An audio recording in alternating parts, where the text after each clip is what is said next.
জীবনের একটা পর্যায়ে গিয়ে আমরা সবাই খুব ক্লান্ত হয়ে পড়ি।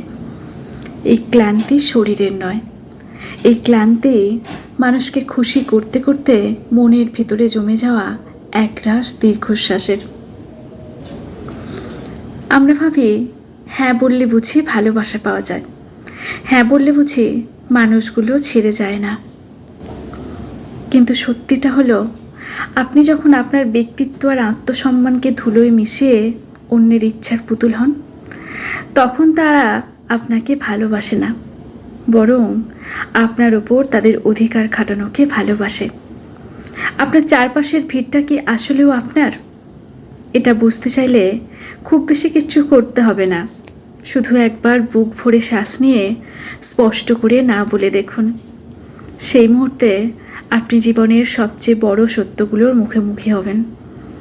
যারা আপনার আত্মার আত্মীয়, তারা আপনার না বলার পেছনের কারণটা বোঝার চেষ্টা করবে, আপনার সীমাবদ্ধতাকে পরম মমতায় আঁকলে রাখবে। আর যারা আপনার উদারতাকে পুঁজি করে নিয়ে নিজের স্বার্থ হাসিল করতে এসেছিল, তারা এক নিমেষেই আপনাকে স্বার্থপর বা খারাপ মানুষ হিসেবে তকমা দিয়ে দেবে। আপনার এত বছরের ত্যাগগুলো তাদের কাছে এক সেকেন্ডে মূল্যহীন হয়ে যাবে। পেছনের দিকে তাকালে আজ উপলব্ধি করি, একরাশ ভুল মানুষকে খুশি করতে গিয়ে আমি কতবার আমার নিজেকেই হারিয়ে ফেলেছি।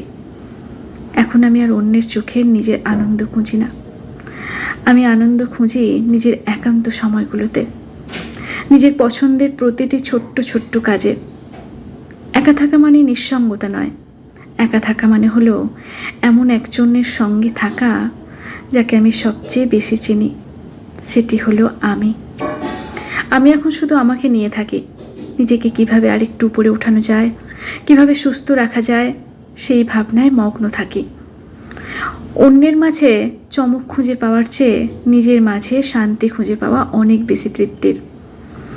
আপনার বাকেট লিস্টে সবার উপরে নিজের নামটা লিখে রাখুন, কারণ দিন শেষে যখন আয়নার সামনে দাঁড়াবেন, তখন যেন বলতে পারেন, আমি কাউকে খুশি করতে না পারলেও অন্তত নিজেকে ঠকাইনি। আমি এখানে মহান কেউ হতে আসিনি, আমি এসেছি আমার এই জীবনটা নিজেকে ভালোবেসে পূর্ণতা দিতে। কাউকে আমার লাগবেই এমন কোনো বাধ্যবাধকতা নেই, কিন্তু আমাকে আমার লাগবেই প্রতিটি নিঃশ্বাসে, প্রতিটি পদক্ষেপে।